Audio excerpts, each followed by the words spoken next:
Well, welcome back everybody to Making Friends. It is July 10th, 2020. I had a wonderful opportunity to extend my vacation this week. I was out in Bass Lake, California for 4th of July and had an opportunity to extend that and go camping and hiking in the Sierra National Forest. And what I want to focus on this week is saying yes to things and doing it effectively. I'll include a link to an Instagram page that I stumbled upon called Yes Theory, which really got me thinking about going out and saying yes to things. How many opportunities do we say yes to? How many do we turn down?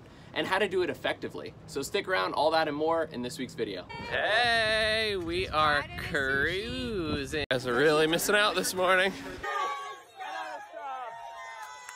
So there is a science to saying yes to things. There's also a science to saying no to things. The funny thing about opportunities is you never know when they're gonna come. They come in all shapes and sizes at all different times. So you need to be prepared and have a formula in terms of making decisions, right? Saying yes to things is important, but saying yes to the right things is very important. Just as importantly, you wanna say no to the wrong things. So I picked up this formula that I've used over the past couple of years in terms of making decisions. I call it running through my filters. It's been hugely helpful for me and I think it will be for you too. So check it out. There's 4 filters that I really focus on and I'm gonna break down each one for you. 1, my first filter is the most important. It is my morals and my values filter. And ultimately what that is things that you personally believe in that you wouldn't want to break. So for me, I have a faith as a Christian that determines a lot of my decision making or decisions that I don't make. So this step starts with you coming up with your core values and what you truly believe in, and things that are negotiable and things that are non-negotiable.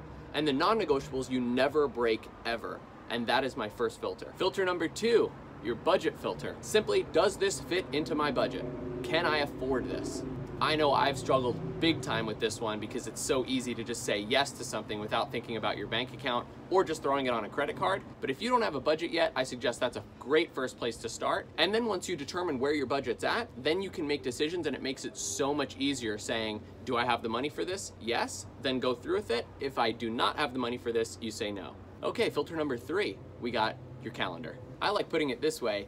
Can I afford to spend my time on this while still getting all of my priorities done? I remember when I first started tracking my calendar maybe 5, 6, 7 years ago, and at the beginning I thought it was going to be so restricting, like, oh, I'm so restricted I can't do anything now. But it's actually the exact opposite, because once you have all of your most important things scheduled in your calendar, then you know for sure that you have free time in those off hours. Think about it this way. If you've ever dropped the ball on something or forgot to meet up with a friend or forgot about a test that you had or a project that you need to get done, think about how bad that feeling was for you. And now think about if you have a calendar, you can avoid all of that because you know that it'll be scheduled and you'll get it done. It's great for peace of mind, and even when you're out relaxing, you know that you've earned it and you know that it's scheduled that you're gonna go relax. Okay, my 4th and last filter is the association filter. You want to surround yourself with good people, and that's your opinion, right? If you think people that do this are good, then great, then move forward and hang out with them. But if you think these people are bad in whatever way or they're negative, then don't hang out with them. This is an important filter that I think a lot of people get stuck in. I would say this is really the rut filter, where you're hanging out with the same people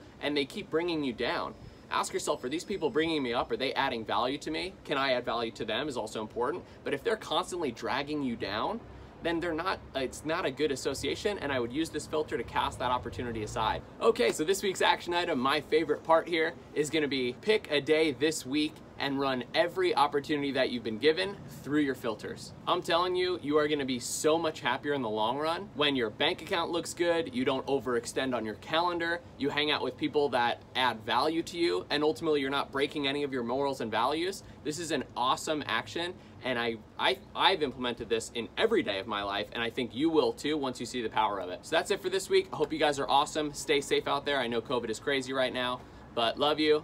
Have a great week. Talk to you soon.